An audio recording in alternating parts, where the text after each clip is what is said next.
হযরত জাবির ইবনে সামুরা রাদিয়াল্লাহু তাআলা থেকে বর্ণিত, তিনি বলেন, আমি একবার পূর্ণিমার রাতের আলোতে রাসূল সাল্লাল্লাহু আলাইহি সাল্লামকে লাল চাদর ও লুঙ্গি পরিহিত অবস্থায় দেখলাম।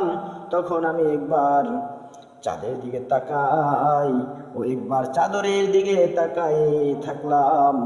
মনে হলো তিনি আমার কাছে পূর্ণিমার চাঁদের চেয়েও অধিক চমৎকারময়। আল্লাহর হাবিবের চেহারা এত সুন্দর ছিল, এত উজ্জ্বল ছিল, আকাশের চাঁদের চেয়েও অতি উত্তম ছিল, অতি সৌন্দর্য ছিল। হযরতে আবু ইসহাক রাদিয়াল্লাহু তাআলা থেকে বর্ণিত, তিনি বলেন, একবার বারা ইবনে আযব রাদিয়াল্লাহু তাআলাকে এক ব্যক্তি জিজ্ঞাসা করলেন, রাসূলুল্লাহ সাল্লাল্লাহু আলাইহি সাল্লামের চেহারা কি তরবারির ন্যায় ছিল? তিনি বললেন, না, বরং তার চেহারা ছিল চাঁদের মতন।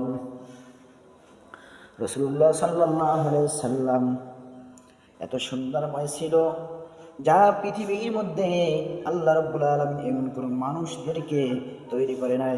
যত নবী ছিল, যত ওলি ছিল, তাদের সমস্ত নবী ও ওলিদের গুণ এবং নবী ও ওলিদের যে চেহারার সুরাত, নবী ও ওলিদের যে সৌন্দর্য, তার সে কোটি কোটি গুণ বাড়িয়ে আমার হাবিবকে দেওয়া হলো।